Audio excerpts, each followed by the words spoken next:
Terima kasih, and I'll give it to Tony Say to give introduction of your friends here.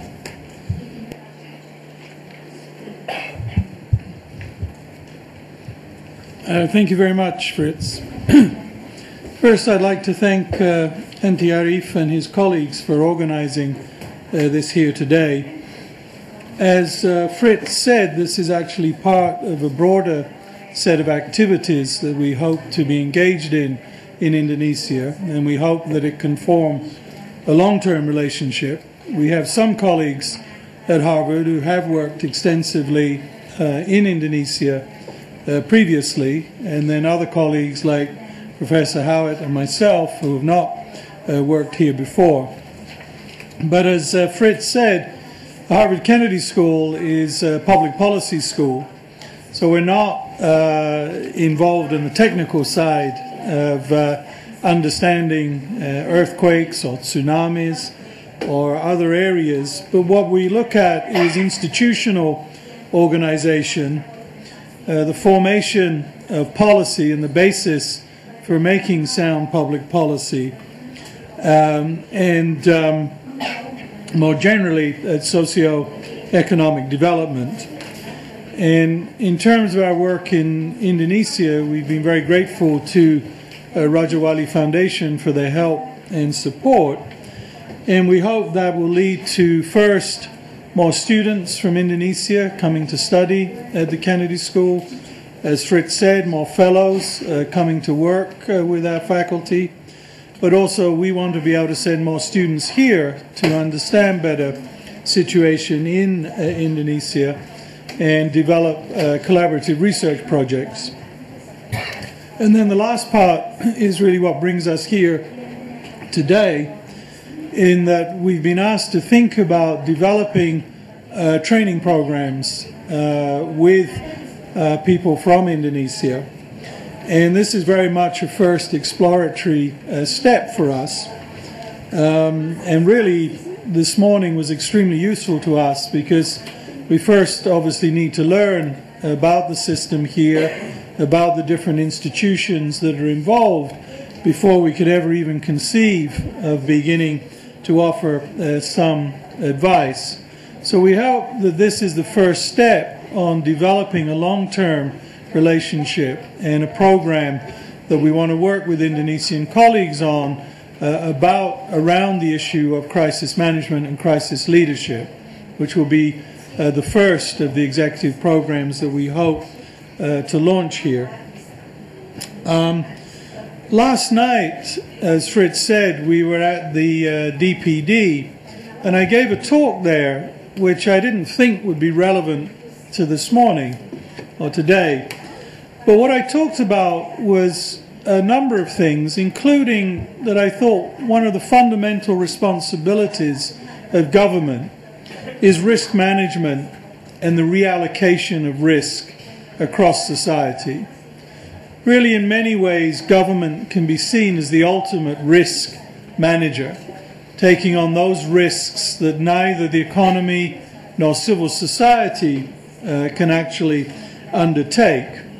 And having listened to this morning's presentations, this is clearly one area of risk management, risk mitigation, which is vitally important for Indonesia.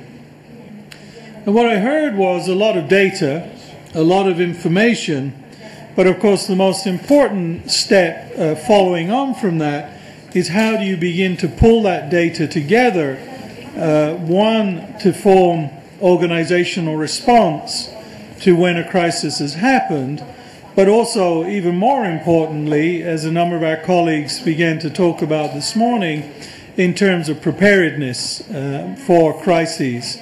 Now, obviously, by their very nature, you can't predict exactly when a crisis is going to occur, but you can begin to think about what are the elements that you need to have in place to facilitate response, and how do you need to deal with coordination between different agencies so the government response is much swifter. I think some of the things that we heard this morning were obviously important. The siren system that was mentioned, And part of the early warning, the digital video broadcasting, the ideas that we heard from BNPB, I think are all parts of beginning to build that capacity to forewarn and also to forearm Indonesian citizens and governments should crisis unfortunately strike again.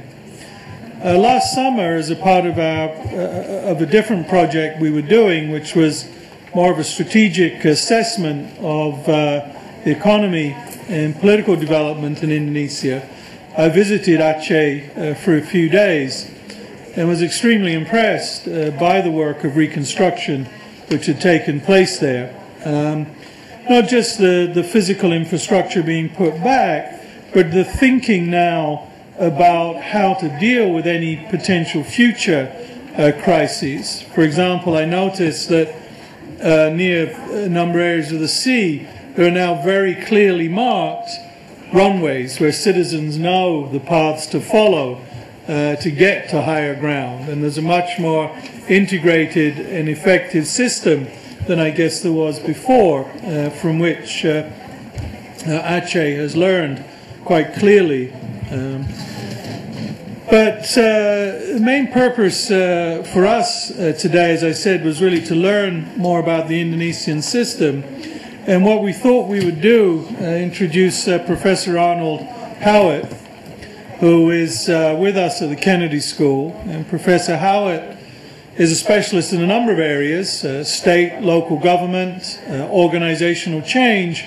But most important for us today, together with another one of my colleagues, he manages our research and our training program on leadership for crisis management, and also the director of research and case writing, David Giles, who is with us.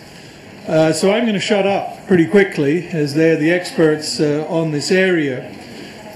And really what we thought we would try and do as a way of starting the discussion is just to talk about some of the things that we've learned through the extensive programs they've done in the US and also more recently in Asia, particularly in China, and whether there are similar issues and questions arising from that and challenges that might be relevant for Indonesia. And then we very much hope that can form the basis for a discussion with colleagues here, and then will help us move on to the next step of thinking about how do we develop a longer training program that has more coherence and is more relevant to the specific conditions and situations for Indonesia. And so with that, I would hand it over to my colleague, Professor Arnold Howitt.